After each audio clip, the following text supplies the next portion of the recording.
The Mat Men podcast broke the news weeks ago, and WWE made it official this week. NXT is moving to Tuesdays on USA Network at 8 p.m. starting April 13th. That is the week after WrestleMania, so not this week, but next week. They've also signed a new multi-year deal for the show with USA Network. They had a 2-year deal that was set to expire this fall, so they renewed it, or extended it. The show will also be moving up a day on Sportsnet in Canada and on BT Sport in the UK. Triple H met with the NXT roster before this week's show and said the move is a good thing because they will have Monday Night Raw as something of a lead-in the night before. And now they'll have the night all to themselves on Tuesdays. They're moving not because of AEW. They're moving because USA Network is very likely going to be airing NHL games on Wednesdays later this year.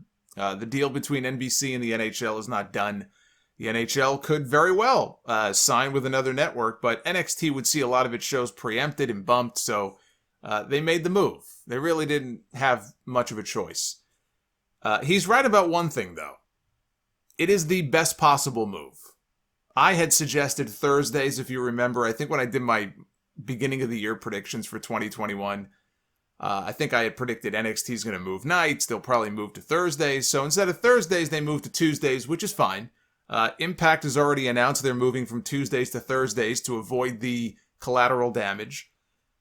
But without the head-to-head, both shows should see an increase in viewership.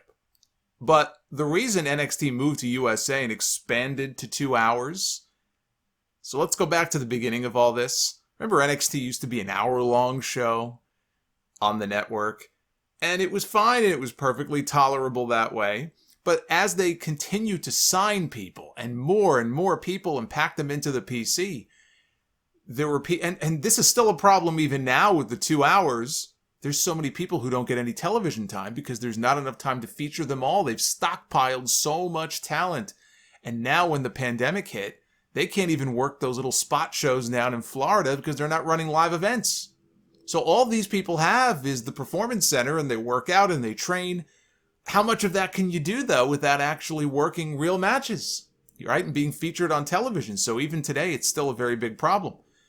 But at the beginning of all of this, the real reason that they moved to USA and expanded to 2 hours was to try to stifle AEW's growth. And they failed. AEW ended up signing a 3-year extension with TNT. They have an option for a 4th year, all the way through 2024. It works out to about $45 million a year, maybe a little less. AEW lucked into that deal when they did, because if TNT had waited 2 months, 3 months, the pandemic would have hit, and who knows what might have happened. Tony Khan in the past has made it very clear, without that TNT money, AEW would likely not exist. Right now, AEW may well not even exist. They may not have survived the pandemic. Were it not for the money that they are getting off that new contract from TNT that they signed just before everything got shut down and the world went to hell. So timing-wise, they could not have been luckier. Or, if nothing else, they would not have been able to retain pretty much all of its roster throughout this whole pandemic era. I mean, aside from some of the ladies who I know were stuck overseas due to the travel restrictions. So you saw people like Bea Priestley and some of these other women who were working dates for AEW and all of a sudden weren't there anymore. Kylie Ray, that was different because she asked for her release. Aside from those, those wrestlers, I think the only person AEW has ever really gotten rid of is Jimmy Havoc. They've never really fired people. They haven't really gone on some kind of mass, cutting people or anything like that. You hear about Black Friday and WWE and stuff. AEW has been able to avoid that. Outside of Jimmy Havoc, they really have not had to do that. And it's a good thing that WWE failed to stifle AEW's growth, because having another healthy promotion is a great thing for the wrestling business. Even if you do not personally like AEW, if you do not support the product that they put out on TV, you don't like their style of wrestling, you don't like anything about them, that's cool. but it's still a good thing. Ask any of the talent in WWE, and I guarantee you, they would tell you the same thing. They're happy that there is an AEW. They may never go there, but at some point in the future, they might use them for leverage. And even if they don't use them for leverage, they may have friends who work there. They may be a fan of the product. They may tune in every Wednesday night. They may watch that over NXT. Guarantee you. Ask anybody in that WWE locker room and they would say the exact same thing. Now, all of that being said, now the real test begins. All of this talk about a Wednesday night war. There was never really much of a war when you have two shows that can't even get to 1 million live viewers each week. AEW came close. They may have had 1 or 2 times where they actually did that over the past year and a half. I don't know that NXT has ever done that. Maybe once, and I'm not remembering. Maybe before AEW debuted, but you've got 2 shows that struggle every single week to even come close to that 1 million mark. I feel like that's sort of the line that you set, right? You want to try to get to 1 million viewers every week. And largely these shows, in terms of live overnight viewership, let's put the DVR on the side for a second, they're not able to do that. Now, AEW does over 1 million viewers every single week when you factor in the DVR numbers. I don't believe that NXT does, but that doesn't take into account for whatever numbers they do on the network because we don't have access to those numbers. But I guarantee you, if the numbers on the network were that high, and I know NXT was consistently the highest viewed programming, at least at one time, on the network. That may not be the case right now. But even then, I guarantee you, if the numbers were that high on the WWE network, that company, they would have put a press release out and gloated about it. And they never did. I don't know that Peacock would share those numbers either. So it was really more of a skirmish than a war. But it was a skirmish that AEW largely dominated. They had their up and down weeks. Most weeks, though, they trounce NXT. It's to the point of embarrassment. NXT could not even crack 600,000 viewers a few weeks ago. That is embarrassing. There's no positive, good way to spin that. It is embarrassing. So AEW won that battle. But now they no longer have the excuse of running opposite NXT, and NXT no longer has the excuse of running opposite AEW. And both shows did horribly this week. Even though Dynamite was I thought Dynamite was a great show this week, they did only 700,000 viewers, which is way down from what they've been doing of late. That is a terrible drop for them. There is no positive way for AEW to spin that number on Wednesday. AEW shit the bed this week in the overnight numbers. Now, NXT rose a little bit, but even NXT, they only did 654,000 viewers. And I see a lot of AEW fans celebrating the NXT move as some sort of victory. And, it's like some sort of retreat, which it is in a way, for NXT. And I would tell these AEW fans not to celebrate too loudly. Because in a few weeks, if they're still flirting with 1 million viewers, but they can't quite crack that number, that ain't nothing to celebrate. That's still a good number. It's much higher than, TNT used to do in that same time slot before AEW even existed.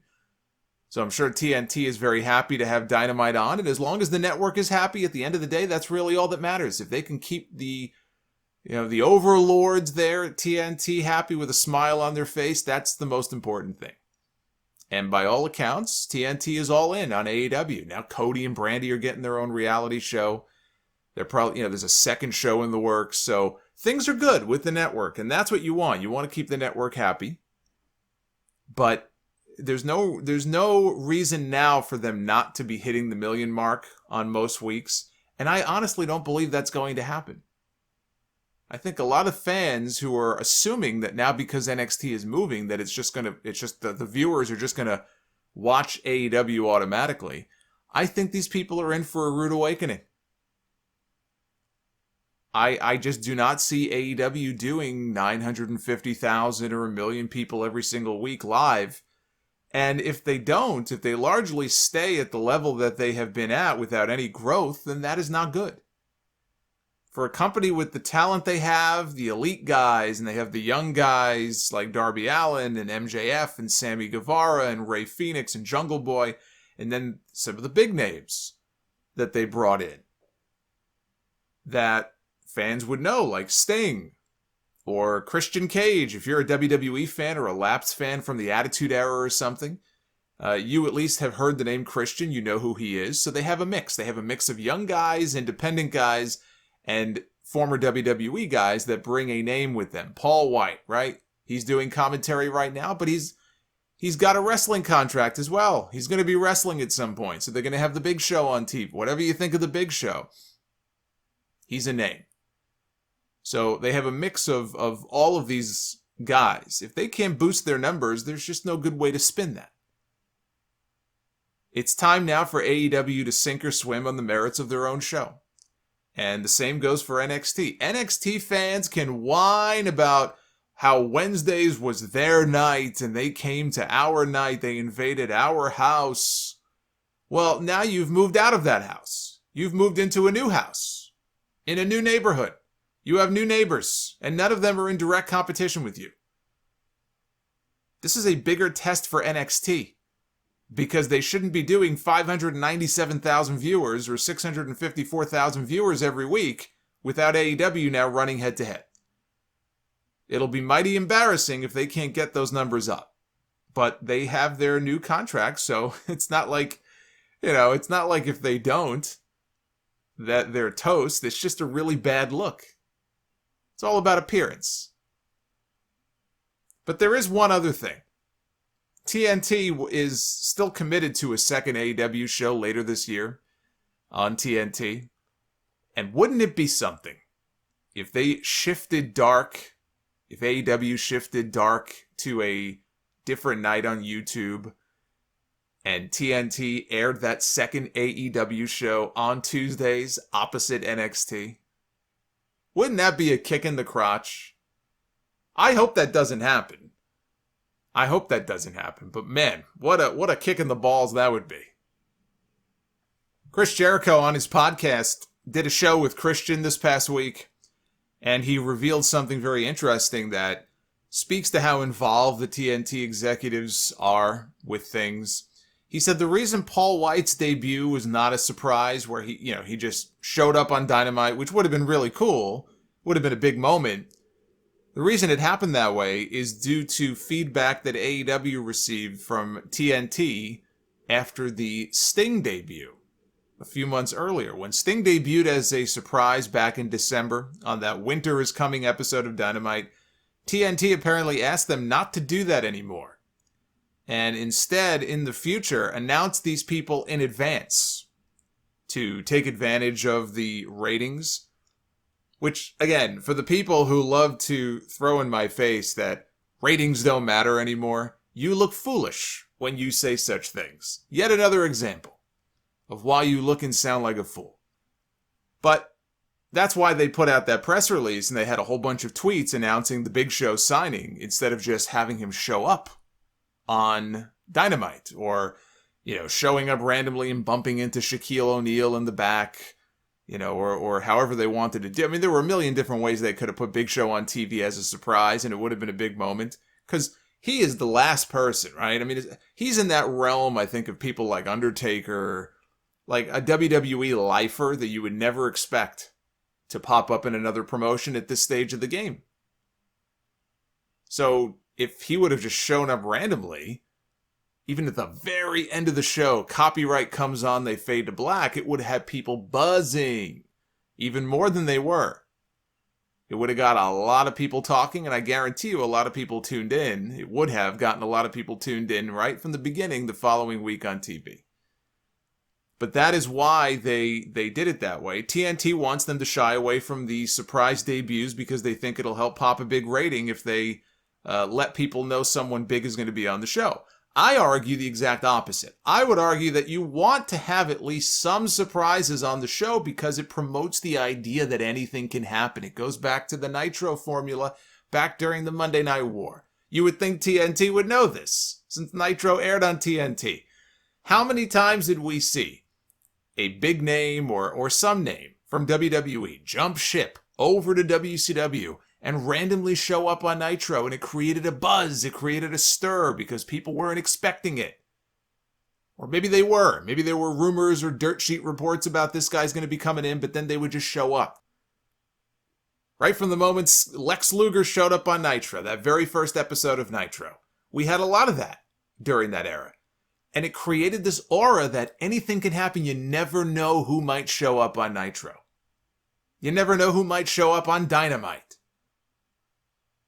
And then hopefully from that, especially if it's a cliffhanger at the end of the show, you would get people to tune in next week for the follow-up. What's he doing here? Plus, the way they hyped up the free agent signing at Revolution, that did Christian no favors at all. If he had just walked out on that pay-per-view unannounced, it's exactly like I said, it would have been received so much better than it was, and it wasn't Christian's fault.